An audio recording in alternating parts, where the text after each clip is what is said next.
Muy buenos días, queridos amigos y queridos hermanos. Bienvenidos a nuestro estudio de la lección para este día, para hoy, miércoles 21 de diciembre. Y vamos a pedir la bendición de Dios para que su Santo Espíritu pueda acompañarnos durante los siguientes minutos. Oramos. Padre nuestro, gracias por este día. Gracias porque nos das la vida un día más, nos permite ver la luz de un nuevo día. Gracias porque hasta aquí, Señor, tus bendiciones han estado con cada uno de nosotros. Ahora, Padre, queremos hacer este estudio, queremos estudiar, Padre, esta lección, tu palabra, Señor.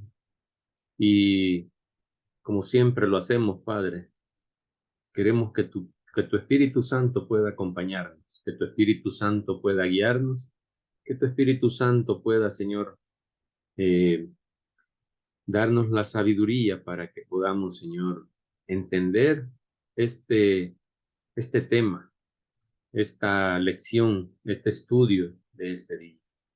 Quédate con nosotros, Padre, acompáñanos, te lo suplicamos en Cristo Jesús. Amén. Bien, la vida eterna, la muerte y la esperanza futura es lo que hemos estado estudiando durante este trimestre, desde octubre, noviembre hasta hoy diciembre. Y llegamos ahora a la lección número 13 de esta semana, que se titula El proceso del juicio. Y el tema para hoy, miércoles 21 de diciembre, es el juicio ejecutivo. Durante el proceso del juicio hay varias etapas y la ejecución del juicio es una de ellas. Así que ahora vamos a estudiar lo que es el juicio ejecutivo. Y creo que todos estamos familiarizados con una frase que se le mencionó o se ha mencionado no solo a niños, sino que se ha mencionado entre adultos. Esa frase es: te va a castigar Dios. Cuando alguien está haciendo algo malo, algo incorrecto, algo indebido, lo, quizás lo primero que se hacía o se hace aún, no lo sé, es decirle eso al joven, al niño o a los adultos a veces, también decirles quizás como para tener miedo, ¿verdad? Eh, Ahí te va a castigar Dios si haces esto, ahí te va a castigar Dios si haces lo otro, ¿verdad? Ese es la frase que se hizo muy común y de hecho con esta frase lo que se ha logrado hacer de una manera es crear la idea de que tenemos un Dios castigador, ¿verdad? Cuando sabemos que no es así. Y sin embargo, pues poco a poco se ha ido cambiando esa idea del Dios castigador. Y ahora hemos llegado a entender que el castigador no es Dios, el castigador es Satanás. Porque cuando desobedecemos a Dios eh, por, y hacemos algo que sabemos que no está correcto y son trampas de Satanás para hacernos caer,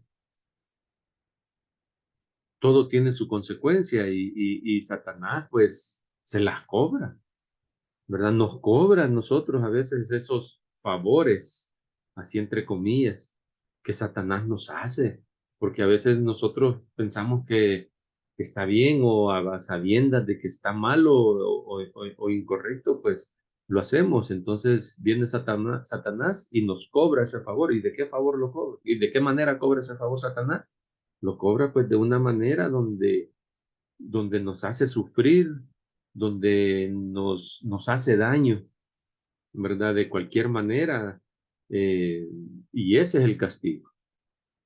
Entonces, Satanás se cobra esos favores, favores así entre comillas, ¿verdad? Que nos hace. Todos sabemos que, y la misma Biblia nos dice que Dios es amor. No es un Dios castigador. Dios es amor. Esa es la esencia de Él, el amor. Y, y ese amor se convierte también a la vez en misericordia cuando nosotros desobedecemos, ¿verdad? Cuando nosotros desobedecemos, Él tiene misericordia de cada uno de nosotros. Dios es un Dios justo y Dios debe hacer justicia, pero cuando aplica la justicia, también lo hace con mucho amor. Lo hace con mucho amor porque Él ama incondicionalmente a sus hijos. Él ama a sus hijos y a todos sus hijos, malos y buenos. Él ama toda su creación. No ama solo a aquellos que, por decirlo así, se portan bien, sino que nos ama a todos. Y esta semana hemos estudiado el proceso del juicio. Y así como Dios hizo justicia sobre Sodoma y Gomorra, lo leemos en la Biblia, hizo justicia también sobre Satanás y los ángeles, esos ángeles rebeldes en el cielo. Dios hizo justicia también sobre la desobediencia de él. Adán y Eva también fueron sacados del Edén, el diluvio, y así hay otros ejemplos más en la Biblia, todos ejemplos de un juicio que Dios ejecutó sobre grupos de personas eh, específicos, ¿verdad? Grupos específicos, así Sodoma y Gomorra, estos pueblos, estos lugares. Cuando fue el diluvio, él salvó a Noé y a su parentela, a sus siete, a su esposa y a sus hijos. Entonces, esos juicios fueron sobre, aunque el juicio no fue sobre Noé y su familia, sino que sobre los demás que no quisieron entrar al arca, ¿verdad? Esos juicios que Dios hizo sobre personas específicas, ¿verdad? Sí, por grupos. Entonces, de la misma manera, al final de la historia de la humanidad, la historia de los seres humanos, está marcado por un juicio ejecutivo para todos los impíos, para todos los impíos. Nos dice segunda de Pedro 2, 4 al 6. Ahí encontramos una base bíblica para lo que acabamos de platicar.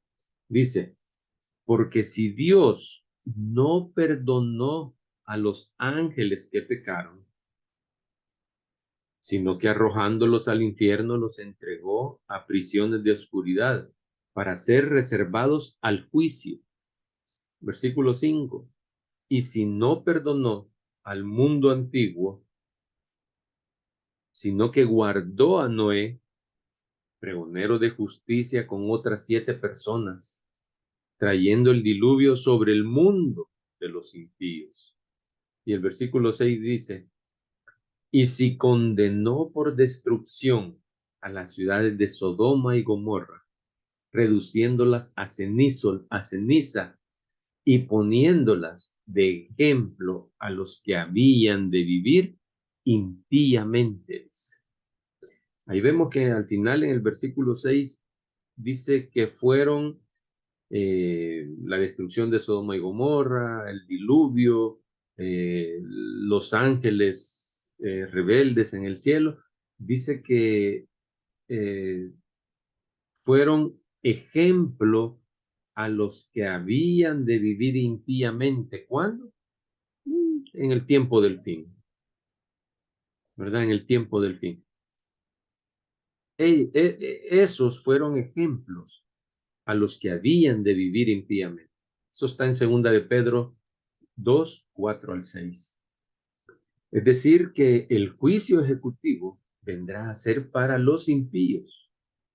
Y ahora sí, Dios vendrá y va a castigar al pecador, ¿verdad? Pero al pecador, ¿por qué? Porque se negó a obedecer sus mandamientos. Dios ama al pecador, sí. Actualmente Dios ama al pecador, pero sobre ese pecador también va a caer ese pecador, el impío, va a caer la justicia de Dios sobre él. Ese juicio ejecutivo caerá sobre estos pecadores que se negaron a obedecer los mandamientos de Dios. En 2 de Pedro 3, 11 al 13, más adelante dice que este mundo y todas sus obras serán quemadas, dice. Todo será quemado. Todo lo creado, todas las obras de este mundo serán quemadas. Toda la maldad dice que deberá ser deshecha. Por lo tanto, se nos invita ahí en ese texto, se nos invita a andar en santa y piadosa manera de vivir. A eso se nos invita. Y se nos invita a esperar según sus promesas una tierra nueva y un cielo nuevo, donde va a morar la justicia de Dios. Entonces va a haber justicia. Hoy no hay justicia en este mundo. ¿Cuántos nos quejamos de todas esas cosas injustas que nos suceden, que nos pasan a cada uno de nosotros? Nos quejamos. ¿Cuánta injusticia vemos? Pero en ese mundo nuevo, en esa tierra nueva, en ese cielo nuevo, dice, no habrá, habrá justicia. Va a morar la justicia en ese mundo nuevo, en esa tierra nueva. Dios entregó todo para la salvación. Dios entregó a su Hijo único, quien murió en la cruz para redimirnos de todo pecado. Dios entregó todo para la humanidad. Su Hijo murió en la cruz para redención de nuestros pecados. Y ahora Dios ha retardado su venida. Ha retardado su venida no porque Él quiera, o le haya agarrado la tarde, o, sino que ha retardado su venida porque Él quiere que toda la humanidad venga al arrepentimiento y que todos sean salvos. ¿Dónde está eso? Solo dice Pablo en 1 2, 3 y 4. Ahí está la cita bíblica donde dice que Dios quiere que todos sean salvos, que todos vengan al arrepentimiento y que todos sean salvos. Cuando este juicio ejecutivo del que estamos hablando se lleve a cabo, no va a haber ninguna duda del amor de Dios. No va a haber ninguna duda de la paciencia de Dios. No va a haber ninguna duda de la misericordia de Dios. Esa misericordia que Dios tuvo o tiene para que todos seamos salvos, para que todos fueran salvos. Cuando sea ejecutado este juicio, no va a quedar duda del amor de Dios, porque Él quería que todos fueran salvos. Y quedará claro que aquellos que se pierdan, aquellos impíos que sean condenados, se van a perder porque ellos así lo decidieron, porque ellos tomaron esa decisión personal. Es por eso que aquellos que piensan que Dios es un Dios déspota, un Dios vengativo, un Dios destructor, están completamente equivocados. El amor de Dios también demanda justicia, y es por eso que este juicio debe ser ejecutado. Voy a finalizar el estudio de hoy compartiendo con ustedes una cita que Elena de White escribió en un devocional que ella escribió que se titula A fin de conocerle. Y eso está, este párrafo está en la página 301. Es del mes de octubre la meditación esta, porque son meditaciones que Elena de White escribió y está en ese libro, A fin de conocerle. Y dice, ¿ha dejado Dios de ser justo al manifestar misericordia con los pecadores? ¿Ha deshonrado su santa ley y pasará por lo tanto por encima de ella? Dios es fiel, no cambia. Las condiciones de la salvación siguen siendo las mismas. La vida, la vida eterna, es para todos los que obedecen la ley de Dios. ¿Cómo dice? La vida eterna que Dios nos ofrece, esa vida dice que es para todos los que obedecen su ley. La perfecta obediencia manifestada en pensamiento, en palabra y obra es ahora tan esencial como cuando el intérprete de la ley dijo, Maestro, ¿haciendo qué cosa heredaré la vida eterna? Y Jesús le contestó, ¿qué está escrito en la ley? ¿Cómo lees? Haz esto y vivirás. Termina diciendo toda la plática ahí, porque tuvo con este intérprete de la ley que está registrado en Lucas capítulo 10, versículos 25 al 28. Bajo el nuevo pacto, las condiciones por las que se debe obtener la vida eterna son las mismas que bajo el antiguo. Una obediencia perfecta. Es la misma condición. La obediencia perfecta a la ley de Dios. Bajo el antiguo pacto, dice la lectura, bajo el antiguo pacto había muchas ofensas de carácter insolente y atrevido para las que no había un sacrificio especificado por la ley. En el nuevo y mejor pacto, Cristo ha satisfecho la ley en lugar de los transgresores de la ley. En lugar de nosotros, Cristo ha satisfecho la ley, dice. Si ellos quieren recibirlo por fe como un Salvador personal, eso es lo que tenemos que hacer, recibirlo a Cristo como un Salvador personal. Misericordia y perdón, que son las recompensas de todos los que acuden a Cristo confiando en sus méritos para que les quite los pecados. En el mejor pacto, somos limpiados del pecado por la sangre de Cristo. El pecador es incapaz de expiar un solo pecado.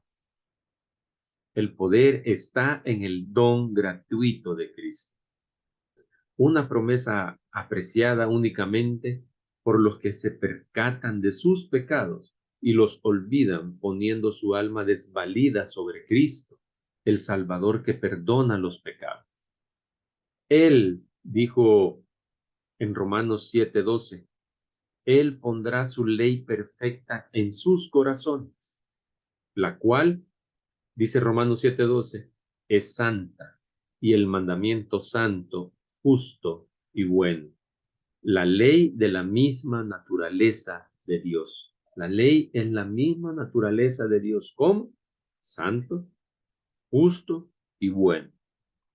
Hermanos, amigos, como lo hizo con Sodoma y Gomorra, Dios pronto va a ejecutar sus juicios sobre esta tierra. Pronto lo hará. Y así como a Lot y a su familia, los ángeles de Dios los apresuraron a salir de ella.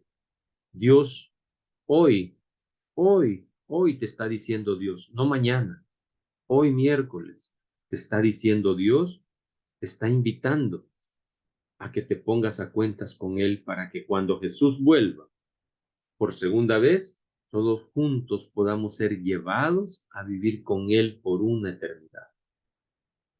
No menospreciemos esa invitación, queridos amigos, queridos hermanos. No la menospreciemos. No lo hagamos esperar. Pacientemente Él está esperando por nosotros, por ti, por mí, por cada uno. Esa es la razón por la cual Él ha retardado su venida. Él quiere tenerte a su lado para siempre. Él quiere que cada uno de nosotros estemos con Él por una eternidad. Pero la decisión es personal.